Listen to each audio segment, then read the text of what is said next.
ഇന്നാണെങ്കിൽ ഞങ്ങളുണ്ടല്ലോ മാലദ്വീപ്സിലെ സൺസെറ്റ് കാണാൻ വേണ്ടി പോവാണ് കേട്ടോ. ഇവിടുത്തെ സൺസെറ്റ് ഭയങ്കര അടിപൊളിയാണ് ഗൈസ്. ദേ ആ കാണുന്ന കളർ കണ്ടോ, ആ കളറാണ് ഒറിജിനൽ കേട്ടോ. അത് ഫിൽറ്റർ പോലും ഇട്ടേക്കുന്നല്ല കേട്ടോ. ഭയങ്കര രസമാണ് ഇവിടുത്തെ സൺസെറ്റ് കാണാനേ.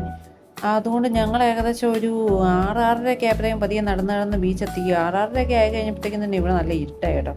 നല്ല അടിപൊളി വ്യൂ ആണ് കേട്ടോ ഇവിടുത്തെ സൺസെറ്റ്. അങ്ങനെ ഞങ്ങൾ കുറച്ച് നേരം സൺസെറ്റൊക്കെ കണ്ടിരുന്നു, കുറച്ച് നേരം വീഡിയോ ഒക്കെ എടുത്തു. അതിനുശേഷം വെറുതെ 10-20 മിനിറ്റ് അവിടെ പാട്ട് കേട്ട് കിടക്കും കേട്ടോ. നല്ല രസമാണ് ഇവിടെ പാട്ടൊക്കെ കേട്ട് ചുമ്മാ ഇരിക്കാൻ വേണ്ടി. വേറെ ഒന്നും ഇവിടെ പ്രത്യേകിച്ച് ചെയ്യാനില്ല കേട്ടോ.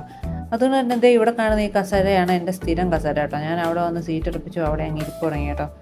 അവിടെ കിടന്നുറങ്ങിയാലും ഇരുന്നുറങ്ങിയാലും ഒന്നും നമുക്കൊന്നും പേടിക്കാനില്ല കേട്ടോ. 1 മണിക്കൂർ തന്നെയാണെങ്കിലും പ്രശ്നമില്ല കേട്ടോ. തന്നെയാണെങ്കിലും ഇവിടെ ആരും പേടിക്കാനില്ല കേട്ടോ. നമുക്ക് അവിടെ സ്വസ്ഥമായിട്ട് ഇരിക്കാവേ. അങ്ങനെ കുറച്ച് നേരം ഇരുന്ന് സൺസെറ്റൊക്കെ കണ്ട് കുറച്ച് പാട്ടൊക്കെ കേട്ട് കഴിഞ്ഞിട്ട് ഏകദേശം ഒരു രാത്രി ആയപ്പോഴേ ഞങ്ങൾ തിരിച്ചു പോകാൻ വേണ്ടി പോവാണ് കേട്ടോ. അങ്ങനെ ഞങ്ങൾ തിരിച്ച് നടന്നുകൊണ്ടിരിക്കുകയാണ്.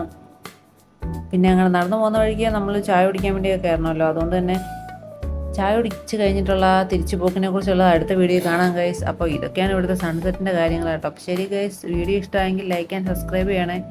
അപ്പോൾ ശരി ഗൈസ്, നാളെ കാണാം. ബൈ.